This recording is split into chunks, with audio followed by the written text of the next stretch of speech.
Bueno, muchísimas gracias. Reitero los agradecimientos por la participación. Aparte, hoy pude conocer algo más de Costa Rica. Estuvimos en Paraíso, fuimos a Cartago, también estuve en Ujarrás, ¿no? En Ujarrás, en Orosi. Así que estoy fantástico, estoy bendecido por la Virgen de los Ángeles, así que se imaginarán ustedes que mejor no puedo estar. Ponemos ¿está puesta? Extraordinario. Bueno, a mí me tocan dos temas, se imaginarán que voy a hablar de uno solo, porque bueno, pero una cosa que quiero aclararle a todos los asistentes. Todas las presentaciones en PowerPoint, más un documento sobre el fideicomiso, que es el tema que no voy a alcanzar a hablar hoy por falta de tiempo, más el texto completo de la conferencia, están enviados a la organización en formato digital para que ustedes lo puedan pedir, lo puedan tener y cargar en sus iPads o computadoras o lo que fuera, para los ratos en que quieran divertirse y pasarla bien y puedan leer todas esas cosas. Así que no se preocupen si no llego a dar todo el tema o explicarlo. Bien, me pidieron que tocar el tema de la dispersión de acciones. La dispersión de acciones en las sociedades cotizadas, y en realidad este es un tema que, aunque parezca mentira, durante casi un siglo no le interesó a nadie. ¿Cuánto importa el problema de la dispersión de las acciones en las sociedades cotizadas cuando hay una crisis bursátil? Es el único caso donde hay. Fíjense que la primera obra clásica que se presenta sobre el tema es la de Burley Mims en el año 1932, que sale a la luz, publicada en el año 1933 en Nueva York, bajo el título La propiedad privada y las modernas corporaciones, luego de la crisis del 30. Y esto quedó como una cuestión nada más que de los americanos. Nadie más habló en el mundo de este tema, de la dispersión de las acciones, hasta que se acerca la nueva crisis de la división del régimen de los mercados por la incursión de las empresas tecnológicas, que muestran una realidad distinta. Y es así que recién en el año 1997, con una replicación en el año 2001, Franks y Mayer hablan de este tema vinculado a las sociedades alemanas. Después, en el año 1999, Laporta y un grupo de investigadores sacan un documento que se denomina Elementos determinantes de la financiación externa. Después sale también un documento sobre la propiedad corporativa alrededor del mundo. Empiezan recién a mirarse estos problemas por los temas de control y por las crisis bursátiles. Johnson y Green en 1999, que se llama Inversores institucionales y gobierno corporativo. Después Barker y Brecht, el control de las corporaciones europeas y la nueva mirada del siglo XXI. Hoy sí hay una nueva mirada por los nuevos sistemas y mecanismos de financiación que se van produciendo a través de lo que se llaman estos mercados globales. Vamos, ¿por qué no? Impresionante. Bien. Ahora, ¿cuál es la discusión?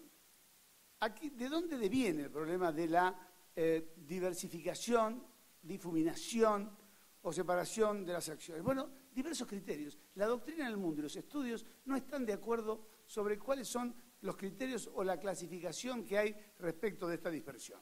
Algunos dicen que esto deviene de un problema de sistemas internos y sistemas externos, y que según sea el sistema que se elige, es de donde va a venir o no la diversificación. Otros hablan que el problema de la diversificación está vinculado con el poder o la lucha de poder entre administradores y accionistas. Otros dicen que según el grado de protección que se le da al derecho de los accionistas e inversores.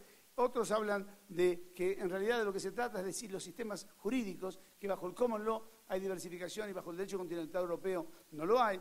Otros dicen que no tiene nada que ver el sistema jurídico porque finalmente los mercados se adaptan a los sistemas jurídicos y crean sus propios sistemas jurídicos, aunque sea en forma marginal, lo explicó muy bien el profesor Víctor Pérez Vargas en su charla del otro día, y que en realidad lo que importa aquí es el tipo de actividad que tiene la sociedad para ver si puede ser diversificado o no el capital. Otros dicen que el problema está vinculado a los objetivos que persiguen los fundadores y los socios y que pretenden de esta organización y de esta empresa.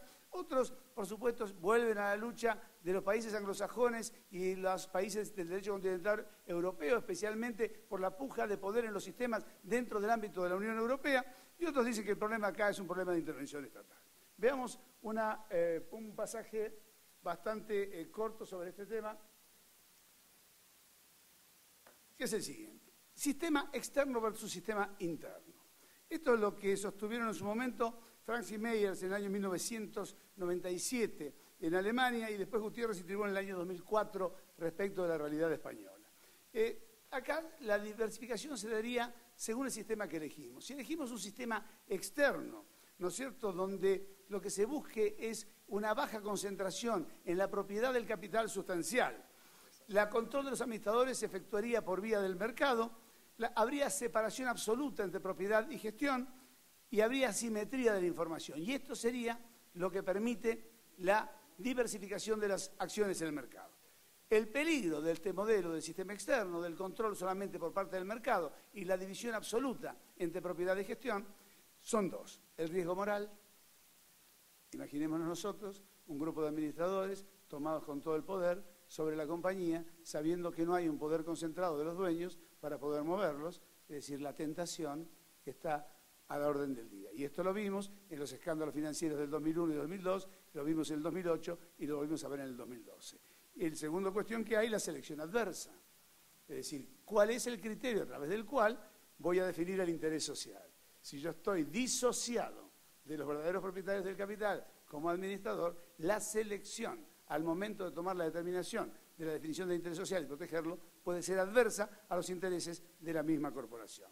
Si vamos a un sistema interno, es distinto. Tenemos sistemas de propiedad concentrada, con elemento controlante, aún dentro del mercado público, identificación entre propiedad y gestión, los controlantes eligen a los administradores, instruyen a los administradores y restan independencia a los administradores.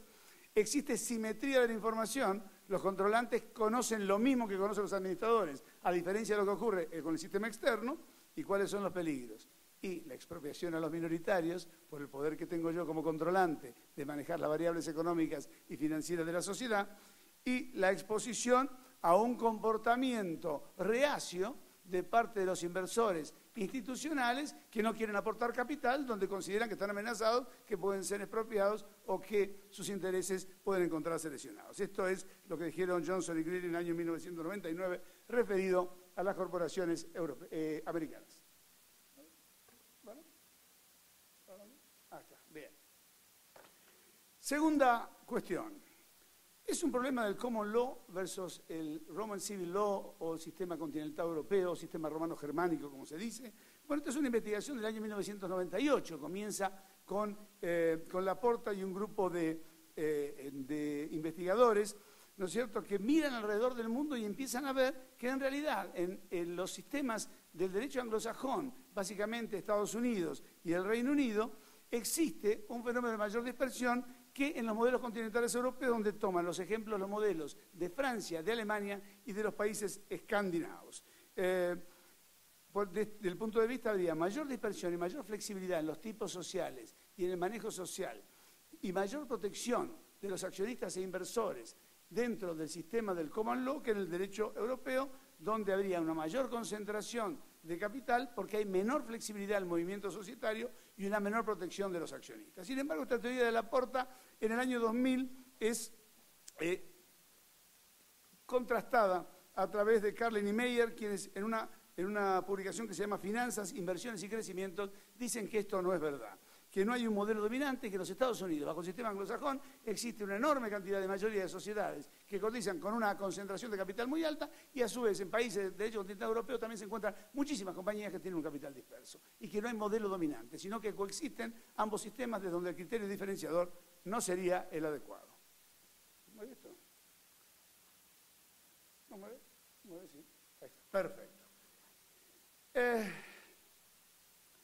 Macy y O'Hara nos traen una novedad. Dicen, mire, en realidad el problema de la dispersión o no dispersión no tiene nada que ver ni con el sistema económico, ni con la protección de los accionistas, ni con el derecho europeo o el derecho anglosajón, ni con lo que nosotros queremos hacer. Es un problema de tipo de actividades. Hay compañías que solamente pueden generarse y crecer a través de mecanismos de dispersión de acciones y hay compañías que solamente pueden crecer a través de regímenes de concentración de capital. Por ejemplo, si estamos frente a un emprendimiento de largo plazo, si los servicios involucran a terceros, por ejemplo el caso de bancos, seguros, donde la sociedad ya no, los administradores no representan necesariamente fiduciariamente al interés de los accionistas, sino a un conjunto de intereses entre los cuales está la sociedad, el mercado, los inversores institucionales, la seguridad social, la estabilidad de la tasa de interés, la inflación, la mirada es distinta y donde se necesita una gestión diferenciada por la altísima especialización o profesionalidad dentro del mercado,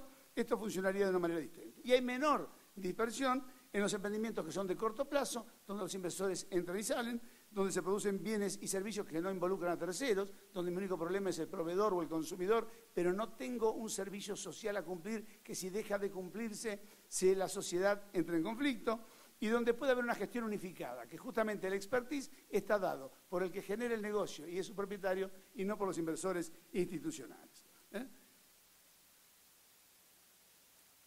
Otros, por ejemplo,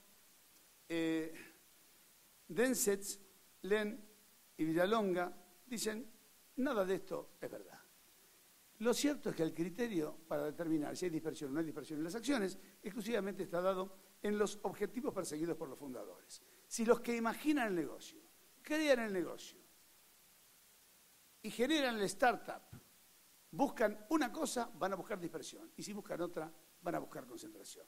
Entonces dicen, bueno, los que buscan dispersión tratan de relativizar la rentabilidad, sino que lo que quieren es generar a través de la colocación en la oferta pública de la compañía un mayor valor de empresa para en algún momento poder salir o generar un valor de cotización de la acción, y una política razonable en materia de dividendos que genere algún retorno a los inversores institucionales sin comprometer el crecimiento de la compañía. Mientras que los que tienen otra mirada, y aquí hay una mirada nórdica de Boren y Odegaard en el año 2012, en una obra que se llama Gobierno Corporativo y Performance Económica, ellos lo que dicen, y si lo que estamos buscando es menor dispersión, nosotros buscamos una sociedad concentrada, aun cuando la tengamos en la bolsa, con un control, con una búsqueda de rentabilidad maximizada. Yo lo que más quiero es la rentabilidad, no me interesa el valor de la compañía, una pérdida del valor de la empresa en favor del retiro y del dividendo, porque hay que sacar a la empresa hasta el último jugo y centavo que pueda dar, y una política arbitraria en materia de dividendos. El dividendo se fija no en función de los parámetros empresarios, sino de mi propia necesidad. Y lo cierto es que no sabemos si es por la dispersión o no por la dispersión.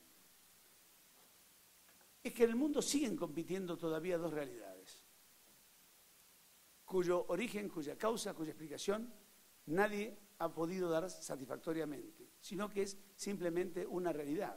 Y según donde nosotros nos coloquemos, vamos a imaginar, yo no se lo voy a tirar, yo voy a volver así. Bueno, según la propia realidad o nuestra mirada, vamos a adjudicar la relación de causa-efecto. Lo cierto es que tanto en Estados Unidos como en Gran Bretaña existen mercados de capitales profundos y líquidos. Es decir, son sociedades donde ha funcionado cultural y tradicionalmente el mercado de capitales, donde este mercado de capitales ha generado para las compañías en la diversificación una enorme utilidad y una enorme ventaja. Primero, la diversificación de riesgos y también una mayor financiación de proyectos de inversión, donde el mercado es el que está financiando este crecimiento. Esto hace que secundariza la financiación bancaria, porque la primer financiación está dado por las colocaciones de capitales ociosos que se encuentran dentro del mercado, y hay una mejor defensa en los casos de insolvencia. Difícilmente las sociedades que son financiadas a través del mercado tengan que enfrentar procesos de insolvencia. Son mucho más comunes y porcentualmente mucho más profundos los procesos de insolvencia en sociedades en las cuales hay un control cerrado y no hay dispersión de las acciones.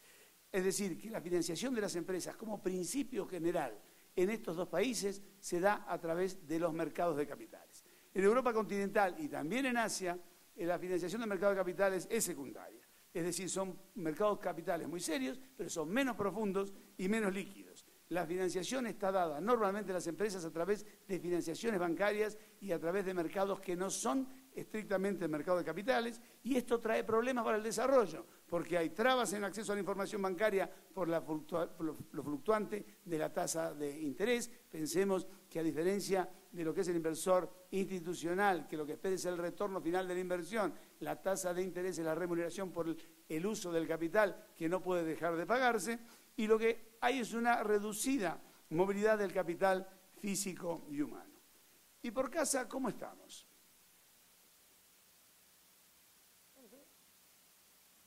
¿Aquí estoy? ¿Sí? No.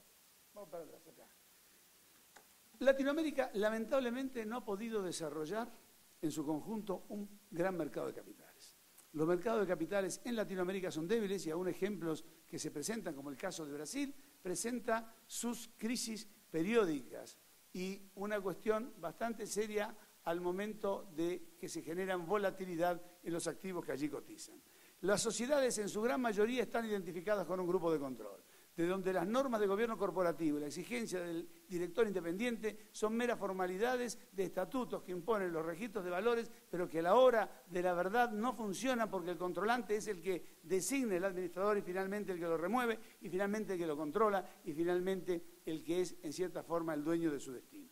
El volumen, por otra parte, es relativamente bajo en la ecuación actividad económica-cotización. En la República Argentina hay cientos de miles de sociedades constituidas y funcionando. Solamente 120 sociedades anónimas cotizan en el mercado de valores. Y el volumen de operaciones no supera los 2,5 millones de dólares diarios en un país que tiene un Producto Bruto enorme. Imaginemos nosotros la poca relatividad que tiene este mercado de capitales respecto de la financiación de las empresas, y es un mercado que ha quedado básicamente para la cotización de bonos, de financiamiento, de emprendimientos públicos, de bonos gubernamentales o de un manejo secundario de determinadas obligaciones emitidas en otros tiempos. Son mercados de valores con falta de liquidez, a diferencia de los dispersos. En los mercados dispersos hay una alta facilidad de liquidez, el inversor puede convertir rápidamente en dinero su inversión, tiene un bajo nivel de dispersión accionaria porque hay control, y hay una fuerte intervención estatal en el mercado. La República Argentina en estos momentos está debutando o haciendo debutar a una nueva ley de mercado de capitales que es fuertemente intervencionista, hasta tal punto que incluso puede disponer frente a ciertas anormalidades la intervención judicial de las sociedades con desplazamiento de autoridades por un tiempo, a través de una resolución de carácter meramente administrativo y sin recurrir a la solución judicial. La pregunta para acercarnos al final, antes de que me presenten una nueva tarjeta, es decir, florecen más las sociedades de capital, las sociedades en las cuales hay dispersión en el capital accionario de las que no. Este es un debate, tampoco está resuelto, porque se vuelven a enfrentar los modelos económicos y sociales, según la mirada que nosotros tengamos respecto del mercado y lo que queremos del mercado. Y en esto intervienen razones que no son solamente jurídicas. Esto no es un debate solamente de abogados o de juristas o de magistrados. Este es un debate de la sociedad en su conjunto, de los economistas, de los sociólogos.